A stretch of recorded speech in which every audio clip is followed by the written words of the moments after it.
Hi, kiddies. How you is? DiPaolo podcast. Nice to talk to you. I'm brain dead. Went to, did a benefit in D.C. last night. And, it was to fight addiction. And, it was good. It was great, actually.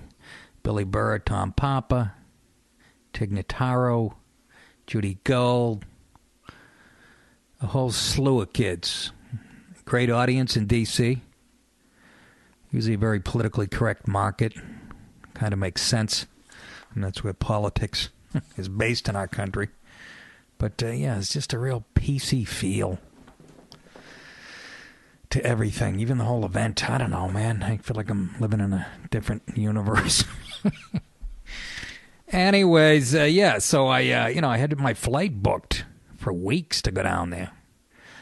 And then all that hurricane talk, and that's the new move, by the way. Not a new move, but they do it more often.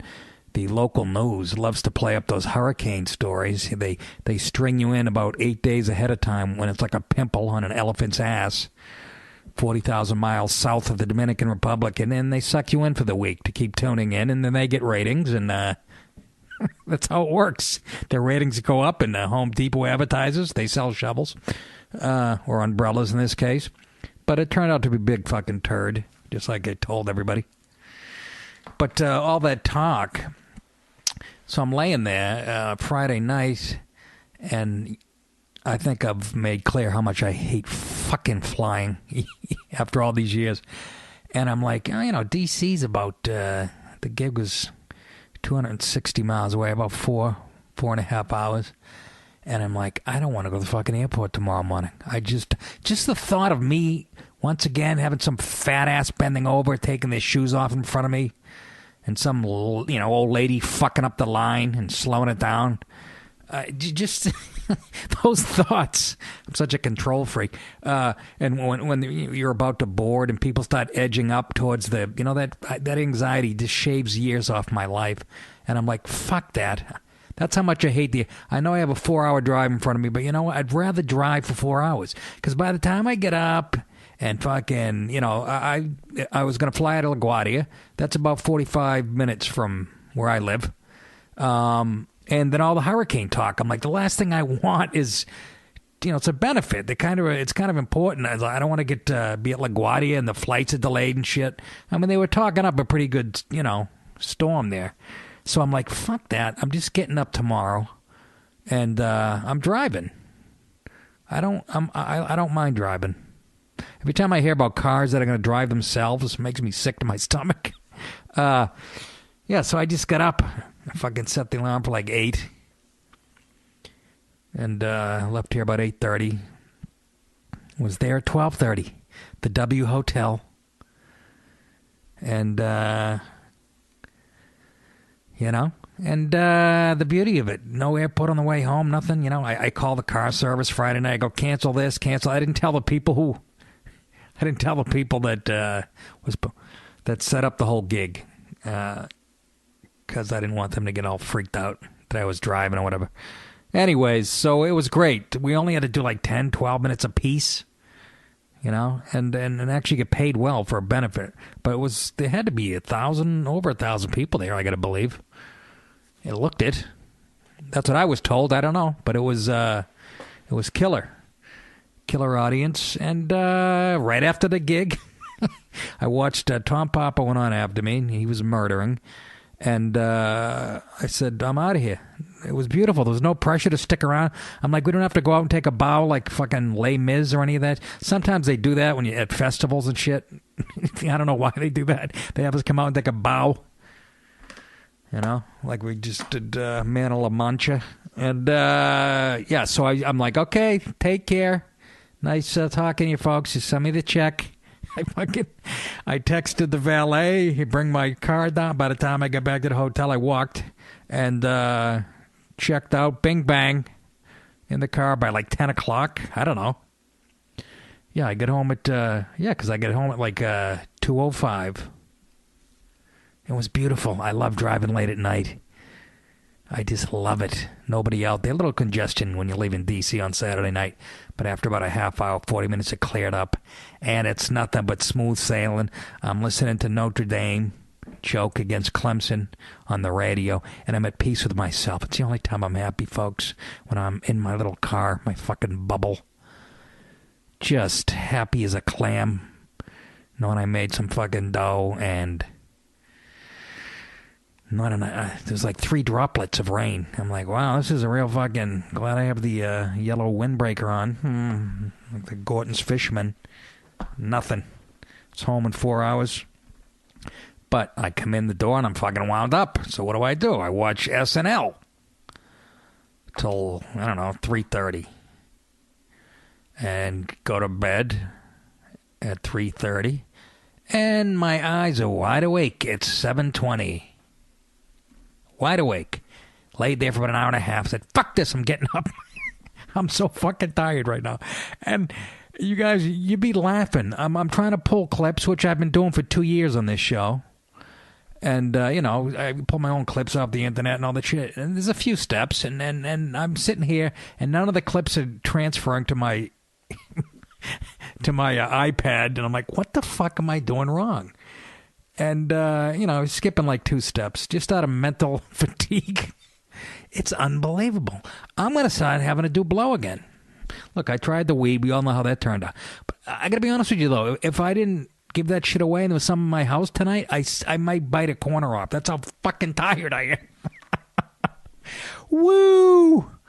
God damn. So, D.C., speaking of gigs, again, October 17th, Saturday night, Gramercy Theater right here in New York City. Please, if you're in there, even if you're not in the area, come into the city. Come on. What are you going to do? Out in Stamford, Connecticut? You're going to go out and have a burger with your fat wife? Come into the fucking city, the real city, and watch me spew a little bit of hate. October 17th. Dan Soder is opening for him. He's a funny motherfucker. Ooh, the language is awful salty, Nick. Shut up! Exactly, bitch. Yeah. So I mentioned SNL. Let's get right to that. Hillary was on there, with her new and improved fucking persona. Oh, you have a reputation for being phony when you have to make an announcement. Hey, that I'm changing my act. I'm changing my persona. They could fucking give her a blood transfusion, put somebody else's brain in there. She ain't got it, kids. She ain't got it. Biden's just sitting on the side watching her numbers go down. Just watching her tank. He's just sitting there. Now I think Biden's like, fuck, you know what? Look, if he really wanted to be in it, he would have been in by now, don't you think? He's still hemming and hawing. He's just going to see how low. There's probably everything's so calculated in the world of politics. There's probably a number that he's waiting for her to hit, like a stock, before he jumps in. And that number's coming soon. She's just a do-bagger. And she was on SNL, and they did a thing. It was pretty clever where, Kate McKinnon plays Hillary, and she's at a bar drinking, and, of course, the bartender turns around, and it's Hillary playing the bartender. And it was kind of clever, but, again, they handle it with kid gloves, fucking very, a couple sketches after that, they're fucking, making fun of Huckabee, and it's just so funny how it's, it's not even trying to be balanced, which I guess you got to expect. But, let me play a little clip of Hillary. She's the bartender, and Kate McKinnon's playing her, getting drunk, and I don't feel like setting up anymore. It's not that fucking great. Realized I never checked your ID. ID? Come on, please. I have a 1-year-old granddaughter. She calls me Madam President. I never would have guessed. You give off such a young, cool vibe. You must work in Brooklyn. Yes, somewhere in there, yes. Hi, Hi, Mrs. Clinton. I'm so sorry to interrupt. I just wanted to say my sister's gay, so thank you for all you've done for gay marriage. Well, you're welcome. It really is great how long you've supported gay marriage. Yes. I could have supported it sooner. Well, you did it pretty soon. Could have been sooner. Fair point. That's pretty clever, actually. Friggin' Kate McKinnon's gay, by the way. That's just added to it. It's a good way to take a little swipe at Hillary. And but my point is, when I'm watching it, that makes Hillary look good, right? As a candidate, it humbles her. She's, look, I can joke about myself. You know what I mean? As opposed to the fucking vindictive swipes they take at any of the Republicans or the GOP or Trump or whatever. Or what they did to Palin, how they tore, her to fucking shred. And that shit does matter, folks. I don't care what anybody says. They turned Palin into a cartoon, and, it just, Tina Fey did a number on her for years. And it works. And here, it was a very clever way of taking a swipe at Hillary, because she was late on, the gay marriage thing or whatever. And it makes her look human. She admits it and blah, blah, blah, and gets a few laughs. But it's not going to be enough, okay? There's more shit coming out. The fucking emails are coming. Unbelievable. This shit's just pouring out. I mean, there's more leakage, and it's affecting our numbers. And I've been saying it. Like I said, I argue with Quinn on the phone for the last 8 months that she's not going to be it. And I still say they're going to go, we got to pull the plug on her. There's another little scene from the SNL. Same sketch. Well. I'm just so darn bummed. All anyone wants to talk about is Donald Trump. Donald Trump? Isn't he the one that's like, you're all losers?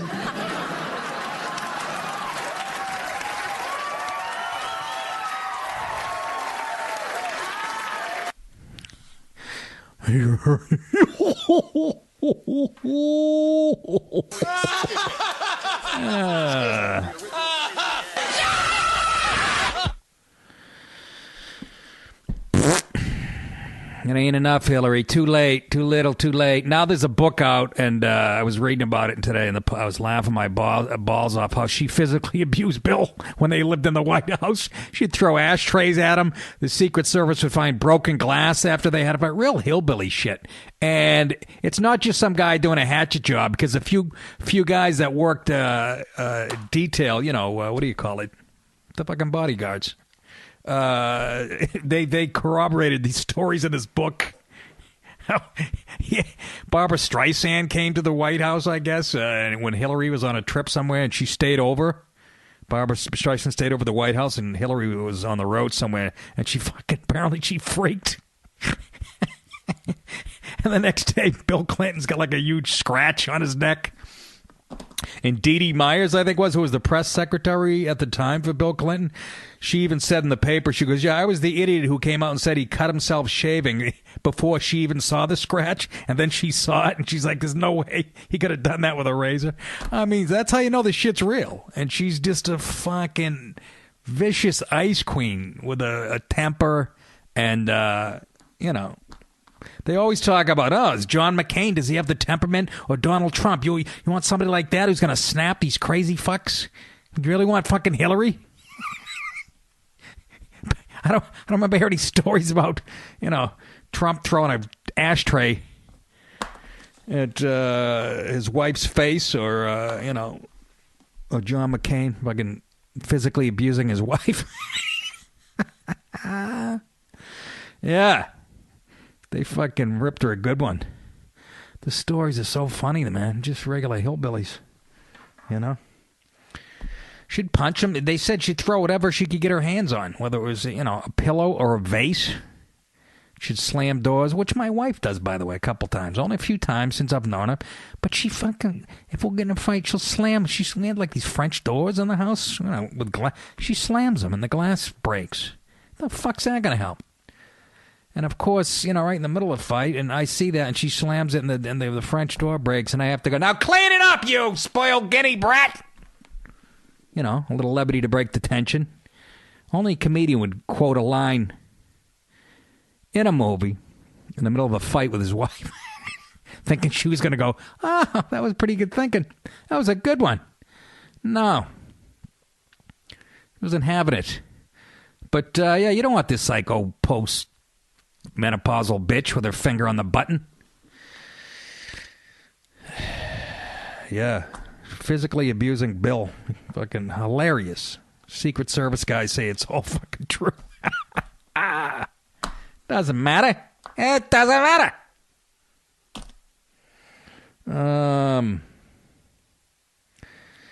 Yeah, so it was all right. SNL was all right. And it makes sense. It was obviously slanted towards making fun of the GOP because they're the ones who've been doing the debates. And, you know, we have 18 people in the GOP running for.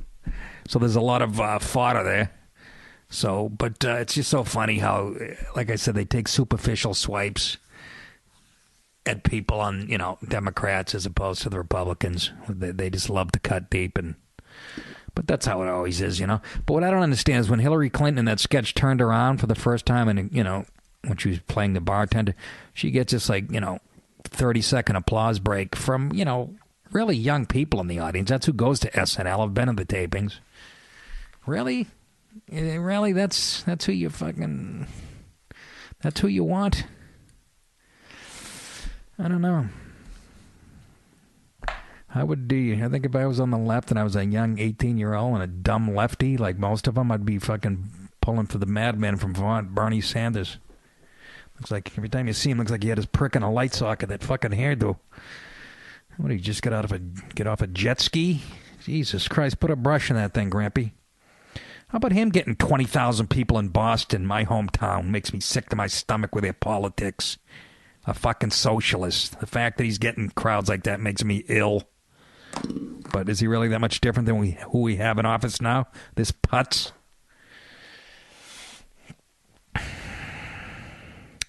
Yeah, so, the whole Syria thing? Oh, my God. Oh, my God, is this embarrassing? Poor Obama. I can't even get mad at him now. I feel embarrassed for the poor guy. Just getting humiliated. Putin's playing him like a fucking violin. Just so sad. So Putin, you know, now Putin and Russia, they came knocking on the door at an embassy in either Afghanistan or Iraq, I can't remember where it was, and said, hey, we're going to start bombing. Get out of the area. They knock on our ambassador's door and give us an hour to clear the airspace so they can stop bombing. And, of course, they you know, the whole plan was that Putin put forward that they were going to bomb ISIS, and it turns out he's bombing these rebels that the CIA is backing, supposedly allies of ours, and Putin hasn't even come close to bombing anybody from ISIS yet. He just knows that Obama is just a panty-waist liberal fucking Harvard fruitcake, and he's just taking advantage, man. He's doing what Rahm Emanuel says, you know. Never let a crisis go to waste. He's running the Middle East. Him and Iran are fucking in cahoots. And Obama standing there with his dick, or should I say clit in his hand. What an embarrassment. What an embarrassment. Peggy Noonan wrote an article about how feckless and how, you know, what a coward Obama is, and compared him to a character that you and I love very much in one of the most famous movies ever. And I thought it was a great analogy. This could be either John Kerry, you know, meeting with the Russian Secretary of State, or it could be Obama. But you know who I'm talking about. Johnny O bumped into me in Beverly Hills. And he said that he wanted to talk. This is Kerry coming back after meeting with a Russian guy. And Roth were in on a big deal together. And that there was something in it for me if I could help him out. He said that you were being tough on the negotiations, but if they could get a little help and close the deal fast, it'll be good for the family. You believe that story? Yes. I'm a Harvard law professor. He said there was something in it for me, on my own. I've always taken care of you, Fredo. Taking care of me?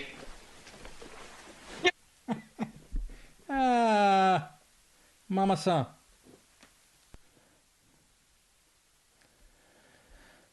Taking care of me. Where's the,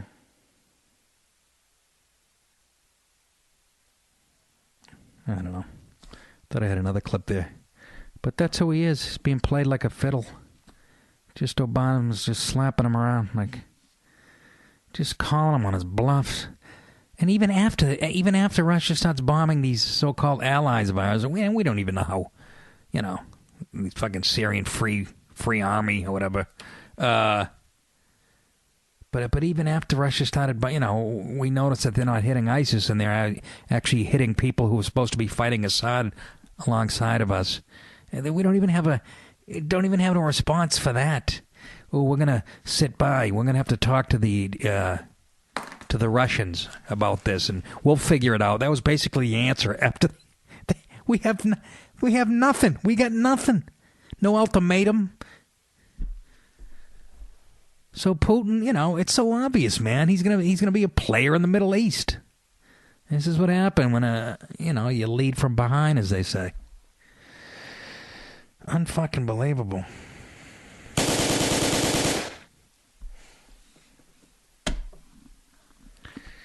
Unbelievable. Hold on. I'm gonna see if I can. This is taking a risk. I'm going to edit a clip right here on the air.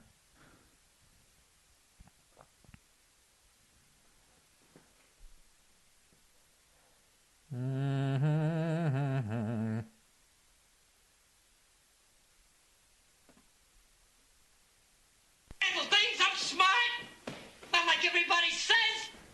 Like dumb, I'm smart, and I want respect. That's the Obama clip I was looking for. You're not that bright. Most overrated intellect of all time.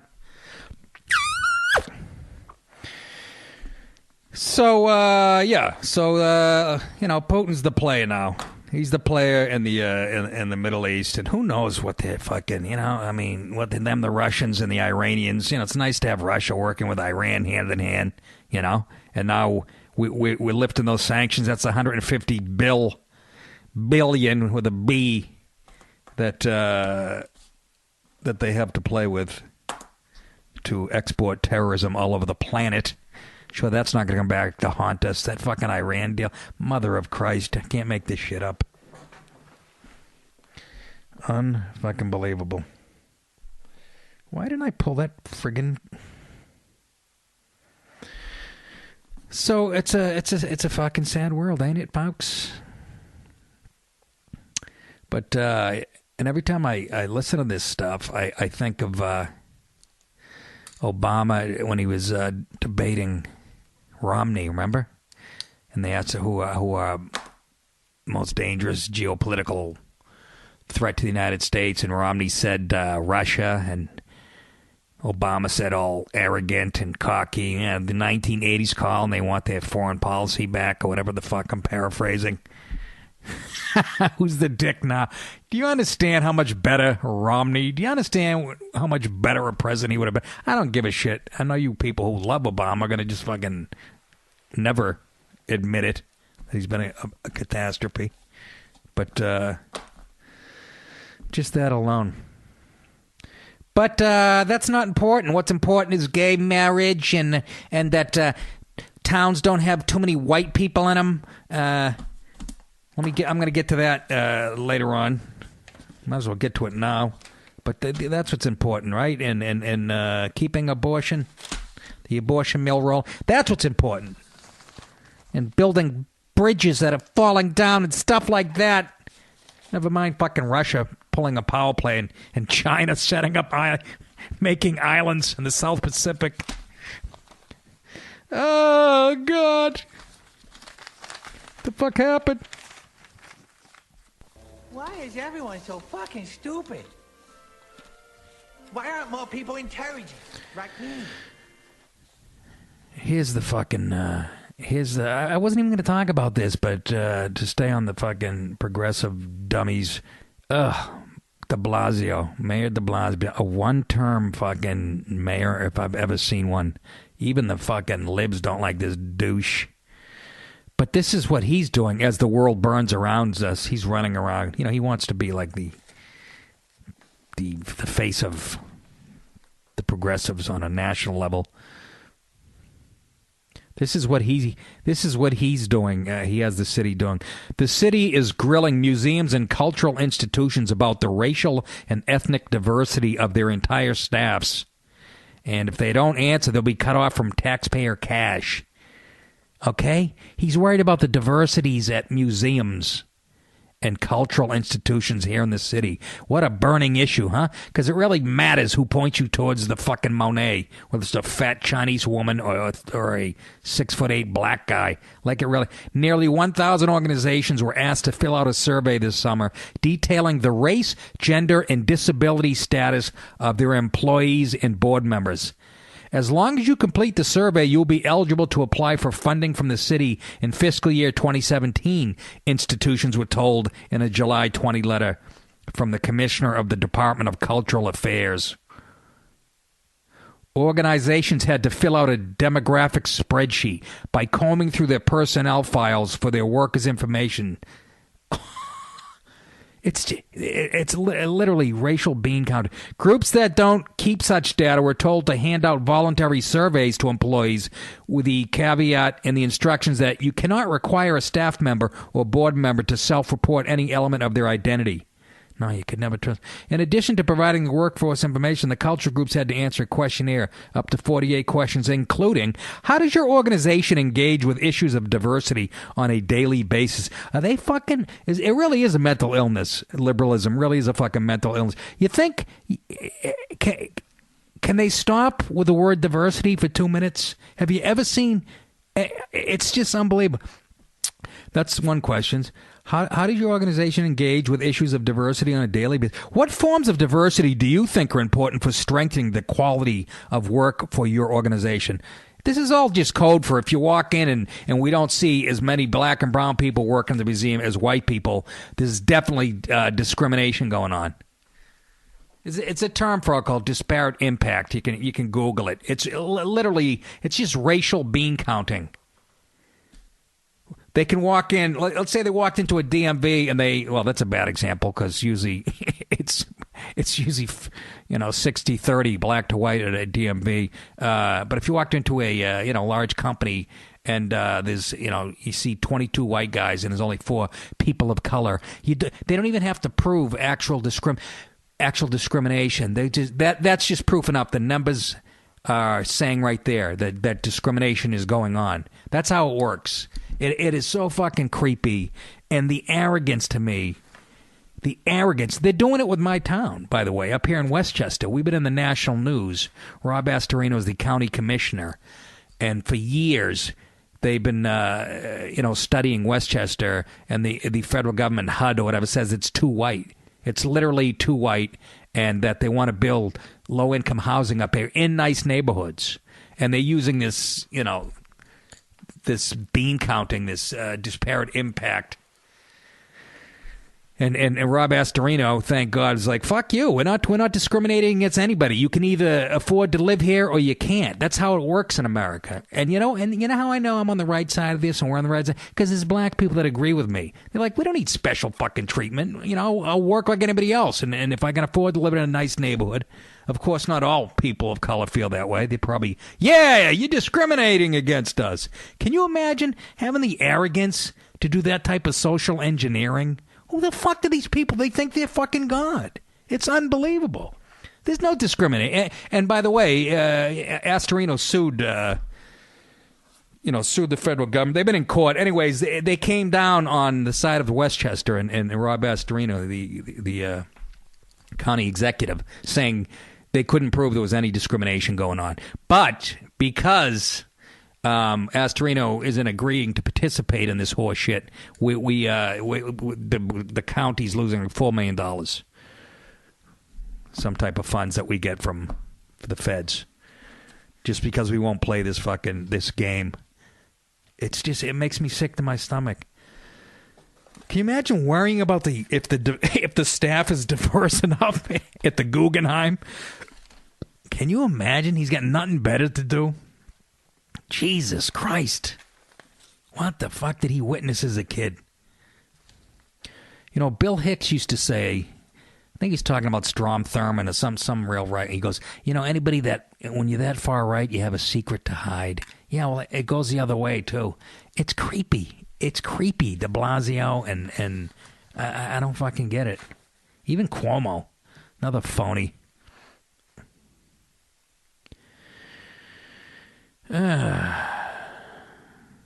Groups are also queried on whether there were barriers to increase. Look, they're just looking for discrimination. Groups are also queried on whether there were barriers to increasing diversity among staff and board members, according to a copy of the survey obtained by the Post. The survey is being paid for with more than $150,000 in private funds from the Ford Foundation, naturally, and the Mertz Gilmore Foundation and the Rockefeller Brothers Fund. But an art advisor who works with the high-level collectors called the racial inquisition another Big Brother act by de Blasio, by the de Blasio regime, and said it didn't matter who was funding the initiative. It was a waste of money that could be going towards the arts. Exactly. Exactly. God, I'm not going to that museum. There's too many white fellas working there. What a fucking crock of shit. Caca popo. Unbelievable. They're obsessed with it. It's like a mental illness. I pictured de Blasio like when he's in his pajamas and he's like 10 years old watching Roots and going to bed and having night. He was traumatized by it. Some fucking shit. God. And he's a Bostonian, I think. I know he went to school in Harvard or whatever the fuck. Ugh. He's a Red Sox fan that I'm ashamed to admit. Just obsessed with it. Can you imagine? They don't even have to prove there's any discrimination going on. They just go, yeah, 11, 12, 13 white guys. I only see 5, 6 black or brown people working here. Something's going on. We have to investigate. Meanwhile, people are being beheaded. Fucking refugees are going to be pouring in here. People who we don't even know who's coming, where they're from. It's like zombies. Yeah, don't worry about that. There's only three Puerto Rican fellas working at the Museum of Natural History. Mama saw.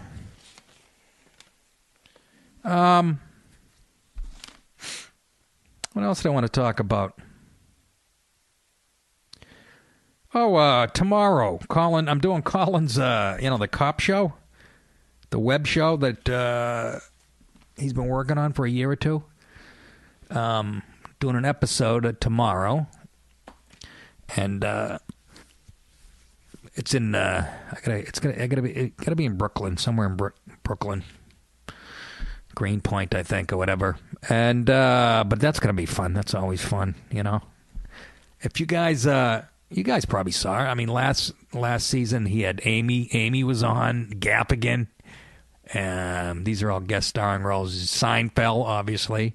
Tom Papa, and it's really funny. The premise of the show is like it's comedians trying to do a cop show, but they can't act. Basically, it's like bad actors trying to do a cop show. And it's like an inside look. You know, they do interviews while they're shooting an episode. You guys who are fans of Quinn, I'm probably wasting your time, right? You know all about it. But they interview Quinn, you know, and he's explaining the theory behind the show. And it's really fucking funny. And in a perfect world, it would be on ABC at 8 o'clock. It would be the new Barney Miller, you know. Because it's, you know, Quinn can write this shit. I don't know where he comes up with it, but then he sends me the sides. Those are the lines I'll be doing. That's showbiz talk. He sends me the script, and I'm reading my lines like I'm rehearsing them tonight. And I noticed they're the lines that he used in an episode already. I don't know if he did that on purpose. I got to call him and ask him. I'm playing like a forensic guy. They told me to wear chinos or khakis because we're supposed to be kind of nerdy. I don't know what the fuck. Oh, yeah, let me break into it. I have 8 pairs of pleated chinos from 1994 hanging. I'll get some, put on a pair of Dockers, too. I'm going to show up fucking jeans and a wife beater with mustard on it and go, this is all you got. Throw a windbreaker over me if you don't like it. But it's really friggin' funny, and I'm not just saying that. It really, Keith Robinson, he's on it, too. And like I said, and fuck, if there was any justice in the world. Here's a clip of me last season on the show. Me and Quinn and his cousin Tim Gage, and there's a dead girl laying on a bed in a motel, and we're looking at the body, and we're, like I said, we're bad actors, comedians, as trying to do a cop show, and we're supposed to be bad. And what's funny, I didn't even know that was the premise of the show. Last year, I just thought it was a funny cop show like Barney Miller. So I do the scene, and then I find out later on that we were supposed to be bad act, and I go, well, you guys didn't even tell me that, and you said I did a great job. So what you're saying is, I thought I was acting, like real acting. What you're saying is, I was so bad I was good. I didn't even know it. You know what I mean? You're supposed to be bad intentionally. I didn't know that. I was acting the way I act. And they go, you were great. And then I find out the whole premise is we're supposed to be bad actors. I didn't know that. I was just acting. It doesn't say much, does it? Thank God I get the Amy Schumer episode to fucking prove I can act. But, yeah, Tim Gage and Colin are looking at this woman dead on the bed. And here's some of the dialogue. God, I hope I pull the right clip. I don't know where I am mentally. I'm just fried. Stomach contents were delicious s'mores. Asphyxiation, which led to the release of a sphincter. Oh, now that's it. Take a break, funny guy. But I didn't even write this. Come on, Nick, come on in. It's okay, we'll get you back later. An action. The carbon-14 levels in her eye lines gave me her age precisely 18 to 22, I'd say, and retinal scan, subluxation, second and third vertebrae. Trauma to the cranial posterior, armor-plated bullet, tungsten tip, lodged between the third and fourth vertebrae. We isolated the accelerant. Cuts. This is jargon now. This is the least compelling television I've ever seen in my life. Is this how real... Those are the lines I'm going to do tomorrow that Colin just said. I don't know if he knows that. Or maybe that's part of the joke. But, yeah, we found trauma to the cranial posterior. God, I can't. I got to go upstairs and learn my line. Armor-piercing bullet with tungsten. The tungsten tip verge between the third and fourth vertebrae. We isolated the accelerant. That's what he just said. I'm looking at my sides today, and that's the exact words I'm saying tomorrow. I wonder if he knows that. It's a really funny show, though. Cops talk. I mean, your experience, real forensic guys talk like this. Forensic guys? Yeah. We didn't have that. We find out where the victim drank, go to his favorite bar, smack people around till somebody comes up with a name. That's a real cop friend of Colin's. John O'Donoghue, I think his name is. He was a cop for years. He's retired now. And that was the director asking him. The guy who plays the director, too, who's directing the episodes. I go, who is... I didn't even know he was an actor. He was so good, this young guy. Plays like a dicky, artsy, craftsy, fucking... a real hipster type, but he's arguing with Colin about every scene. And I go, who is this fucking guy? I want to smack him. He's such a good actor.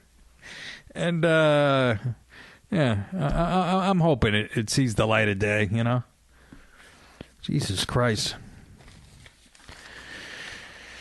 But, it's a funny business, folks. It's a funny business. Yeah, so that's tomorrow morning. And then listen to me on, I'm doing, the Bonfire Show.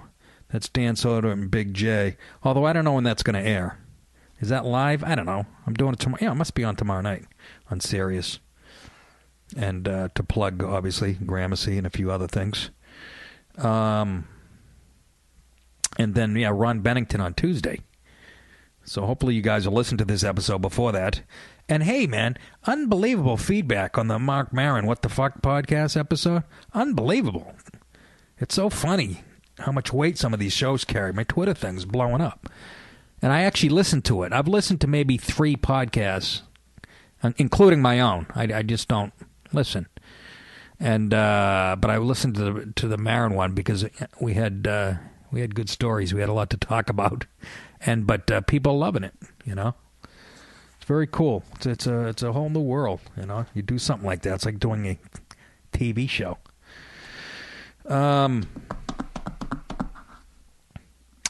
What the hell else? We touched on. Oh, I didn't play. We have a clip of Putin actually too, talking to Obama.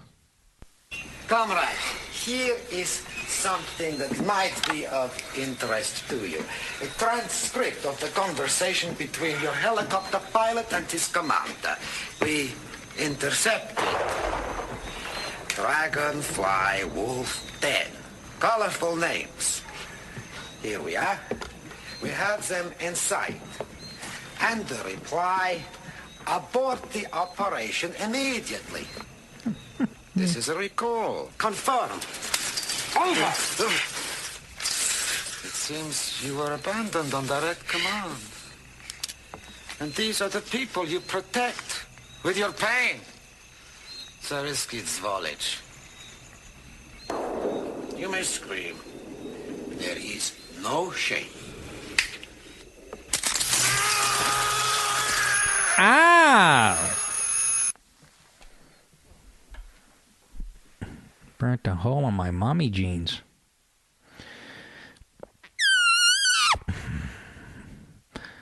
Anyways, that hurricane was a big dud. Thank God, huh? Although, you couldn't say that down in South Carolina. They got 15 inches or something. Like biblical.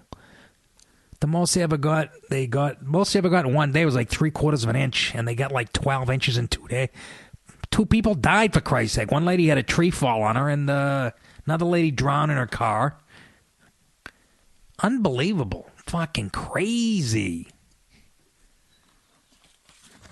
And somehow I made it from Westchester to D.C. and back without 3 raindrops. And, of course, we have to touch on the huge story, obviously, was that school shooting, another mass shooting. Umpqua Community College in Roseburg, Oregon. And another fucking psychopath. We won't use his name. We'll just refer to him as Fuckface. Sucker of Satan's cock. Just unfucking believable. Just couldn't believe it was happening again.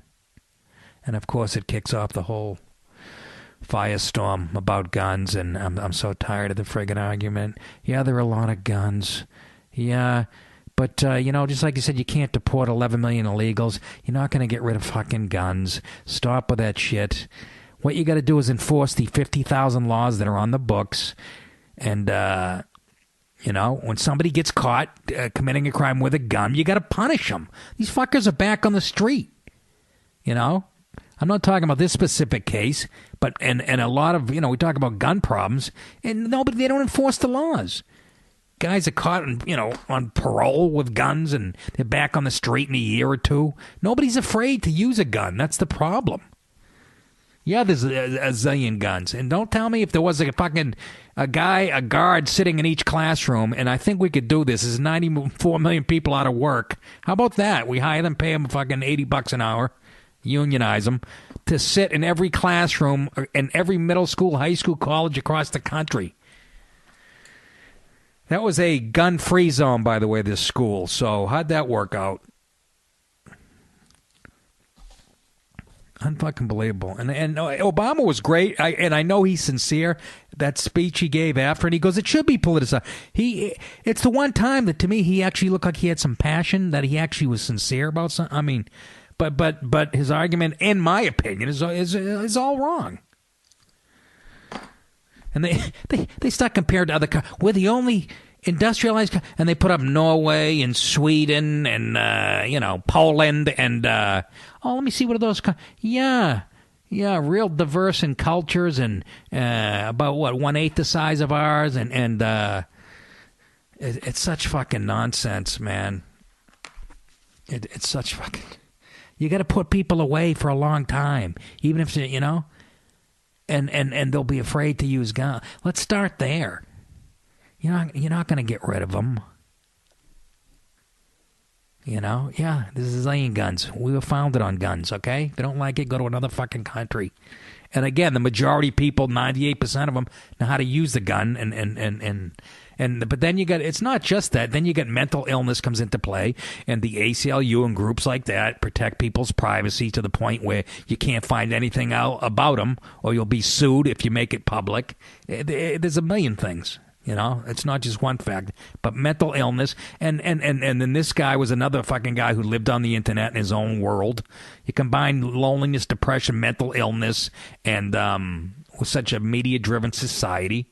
I mean, you can't say that doesn't have an effect. We become desensitized. At least these psychos become desensitized to it. So it's a combination of all that, but you're not going to ever take people's guns away. And yeah, you can make it tougher. I'm for all that too. Maybe tougher background checks, all that stuff. Make it more difficult. But this notion that you're going to, I mean, it's true. You're going to take guns away from people who know how to use them and from good people. And like fucking criminals give a shit about laws, they're always going to have them. They're always going to get their hands on them. And if that's the case, which it is, that's reality, we have to be able to protect ourselves. That's why I bought this beautiful wrist rocket at Walmart for $4.99 and a bag of marbles. I'll fucking pop somebody's eye out when they come into my house. But, what a sick fuck. And you noticed, the big part of the story to me, though, it's kind of sort of getting ignored, that he made people lay on the floor and then asked them what their religion was. And if they said Christian, he shot them in the head. And nobody mentioned that. Huh? Nobody mentioned it. At least not the important people, like the governor of New York and the president. And imagine if that was a white redneck and he was asking people their religion and he only shot the Muslims in class. You think you'd fucking hear about it? Unbelievable. Not if they mentioned that when the story broke and shit, and I didn't hear it on the Sunday shows. Then again, I was getting so angry I shut off one of the shows. Don't mention the Christian part. It's not important. We have a ton of them. They're the problem. But this guy's just a psycho. Mixed race. I don't know what the fuck he was. He didn't know what he was. It's a problem. He had no identity. But that's the new twist, and it is happening a lot more frequently, like Obama said. But it was such a media-driven society, and social media on top of it now. People isolate themselves, and this kid just wanted to be... There really is that I want to be famous factor, Look, fella, you want to be famous? You should have started going to open mics in 1987 like I did. It still didn't work. Where's my AK? I'm heading to the Funny Bone in Denver, you motherless fucks. Just a lonely fucking... And then his old man's blaming guns, the old man. Yeah, okay. Couldn't be your son was a fucking nutcase. Did you even know him? But the thing that kills me is that these psychos post shit on the internet. There's signs there, but you can't really do anything about it. A lot of these... And the other thing with the numbers, they put up how many, a mass shooting, a mass killing is 4 people shot or more. And the only problem with that is they don't mention that, like, when there's gang shootings in Brooklyn every weekend, in Chicago and Baltimore, when there's drive-bys and shit, there's at least... It's like a minimum of 3 or 4 people getting shot. So those numbers have, those are factored in too. So don't think it's just one psycho every time shooting 4 or more people. A lot of that has to do with the gang activities in the bad neighborhoods and the inner cities across the country. That also blows up the numbers. I'm just saying, you got to be able to protect yourselves. Can't we agree to that much? But let's take a look at Norway. They don't have this problem. Let's take a look at Switzerland. The land of hot cocoa and fairies. What do we have that they don't have? 60,000 squabbling ethnicities and, gang affiliations in every major city in the country. Again, people just think it's like a lonely white guy shooting up a school. It's not. If you're talking about 4 or more people involved in a shooting, you have to punch those numbers in too. So, and Chicago's the best example of a city, and it's true, has and D.C. too. They have the strictest gun laws, and they have the fucking worst crime. So your theory's going in the toilet. Everybody should hand them out. Hand the guns out as people are coming in. Here, protect yourself. Unfucking believable. Just a loser. He, I was reading about he worshipped these guys, Columbine and whoever else. Jerk off in in Charleston and I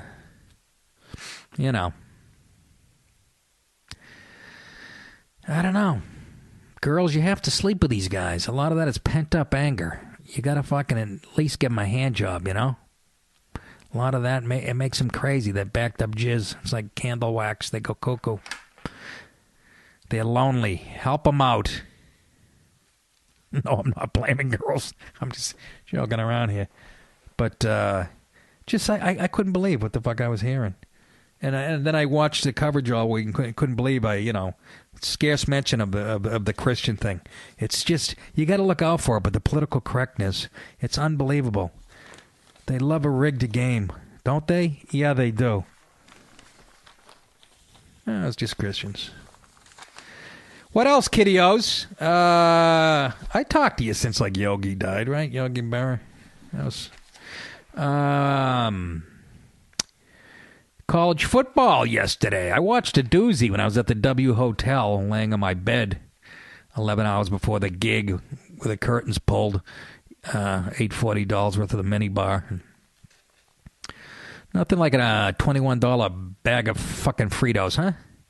But I watched a good one. Ohio State, the number one team in the country, a few people who like college football, was playing Indiana, who was undefeated going into that game. And, Ohio State kicks the shit out of Indiana and schools like that all the time. But came down to Indiana. They're a legitimate team. You're going to see them ranked all year, I think. Christ, Ohio State had to fend off a pass in the end zone to keep the victory at the end of the game. Indiana would not go away. 34-27, Ohio State prevailed, but it was a great football game. And then you had Michigan State, I think they're number 2 in the country. Purdue gave them a good struggle. Michigan beat them by a field goal. TCU and Texas. When I was a kid, Texas used to whip TCU. TCU was just a punching bag for everybody. Now it's the other way around. Christ, I think at halftime, TCU had 44 points or something. They took their foot off the gas out of respect, I guess, in the second half, and TCU won 50-7. Baylor, they put up no less than 60 points a game every time. They smoked Texas Tech. What was some other good ones in there? West Virginia can't beat Oklahoma. I just can't do it. LSU, Eastern Michigan. Florida. They beat, who? Ole Miss. Ole Miss had beat Alabama a couple weeks ago, and I think Ole Miss was, they're right up there, right? 2 or 3? Anyways, the Gators put a whipping on them, 38-10. But like I said, folks, I love the NFL too, but you can't get enough football. If you love football, I don't understand. If you just love the sport, what you do if you watch the NFL every day, how you wouldn't fucking watch 2 days of it. It's just great, man. So, yeah. Penn State over Army, whatever. But Ohio State looks very beatable. Let's put it that way. I think Urban Meyer would admit that at this point. But he's such a good coach. They get better as the weeks go on, and they will. And they're going to have to. Oh, how about I didn't mention Alabama kicking the shit out of Georgia. Why is that not in the fucking paper? That was supposed to be the game of the day. Nick Chubb is the running back for Georgia. Great running back. He was supposed to run all over. Alabama was actually an underdog going into that game. And they whipped them. Whipped them 38 to something. I don't know. I don't have the score right in front of me. What the hell else? I had 10 right in the pool as far as the NFL last week. That's actually good for me. Double figures. But this week might be a different story. I'm afraid to go upstairs and look. Jets played in London against the Dolphins. I don't understand. I guess the NFL is trying to obviously turn Europe onto our game. Everything's going to go global eventually, whether you like it or not. But they picked the shittiest matchups to play over in London. That's how you're going to fucking sell the game? The Dolphins? Jets, no offense, but this is the first time they've had anything. So the Jets beat up on the Dolphins, to be expected. And Giants went up to Buffalo, and fucking once again, Rex Ryan, the most overrated coach in the history of the NFL. And I like him he's an entertaining guy with a big yap, but he couldn't carry his father's fucking hemorrhoid donut. Giants went up there and bitch slapped them. And the Pats have a bye. By the way, how do my Pats look? How does Tom Brady look? I'll tell you how. Fucking perfect, as usual. And they're 3-0, and they had a nice week off. I was watching a video of vicious hits, football hits from, like an accumulation of over 10 years of 20 years of hits. And, some of the most vicious shit. And there was one in there, Tom Brady, trying to get to the sideline against the Bills. And somebody came up and knocked his fucking helmet off and laid him out. I don't know where I was that Sunday. I don't remember it. It was unbelievable. It was like seeing somebody clothesline Charles Krauthammer on Fox News. Just fucking some defensive back come up and took his head off. I can't believe... I don't know where I was. I don't remember that one. God, he looked like a Volvo dummy. Fucking Tom is not the most mobile. It's like he's got a body cast on and ski boots. Baseball, the Mets. Mets clinched a playoff spot, and they get no-no'd by Max Scherzer last night. Threw a no-hitter. They lost a doubleheader. Really getting ready for that playoffs, I see, huh? I'm sure maybe they had a bunch of shit bums in there. But let me tell you about my Sox, folks, and I know they suck this year. But let me tell you, they have a team, a building. Even Joel Sherman wrote a whole article on it. And I haven't read it yet because I didn't see the Sox game last night because I was in D.C. I have it DVR'd. I don't know if I'm going to have time tonight. I also have to put myself on tape for the show The Good Wife. Yeah, that's what it's come down to, folks. Shows that I pee on. I'm actually auditioning for. But I really like to run into that Julianne Margulies in person. That's how I pick my... Think that maybe had something to do with my career sucking? I only go to I only accept the auditions where the fucking lead is a hot broad. Yeah, so I have 2 scenes to memorize for that when I get done with this show here. And I got to memorize Colin shit.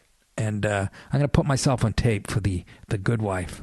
The role calls for a former, it says college football, it says lineman, it says a massive guy, which is funny because my agent, Debbie Epstein, who would have guessed she doesn't know the difference between a running back at a Division I AA school at Maine and a center from the University of Alabama. That's what they're really looking for this role. But it has nothing to do with football. It just happens to be an ex-football player who's in politics. I don't know.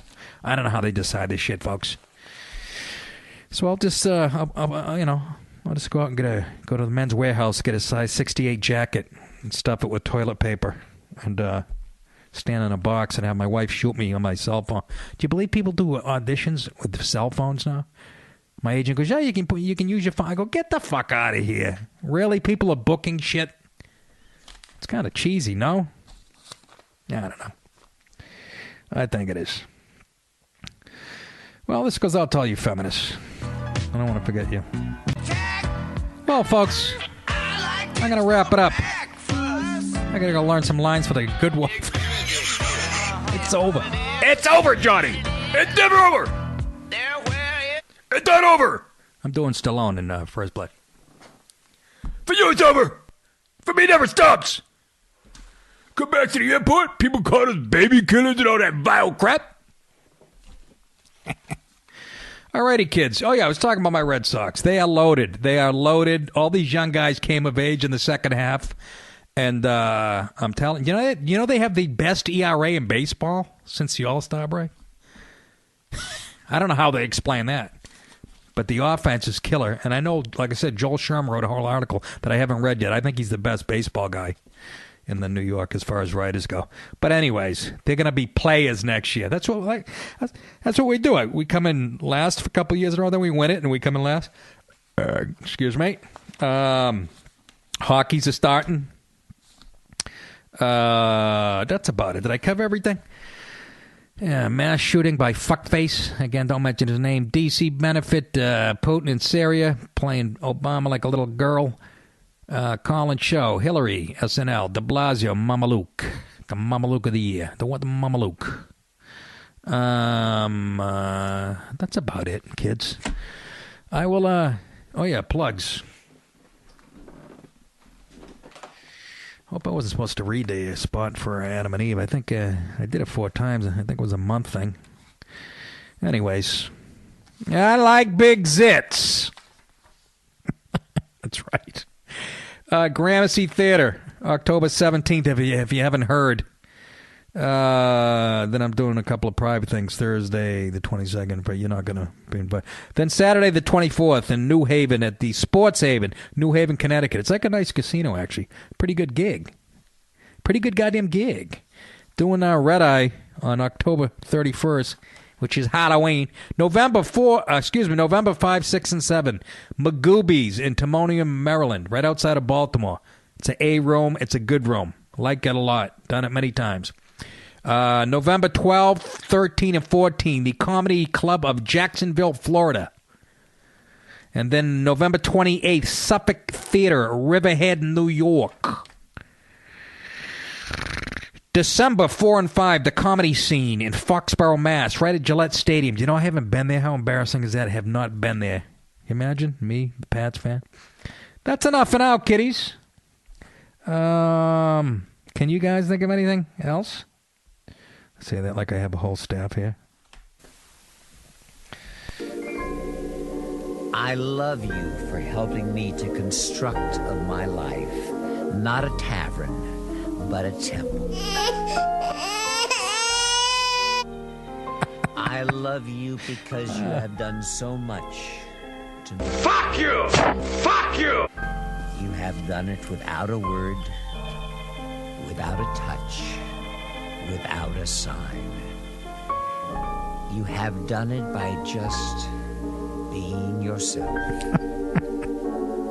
Squeal! Squeal! That is what love means. And that is why I love you. Remember this ending of my show? This is the first one. Good night, until we meet again. Adios. Fuck you! Fuck! All righty, kids. Talk to you next time. Bye-bye.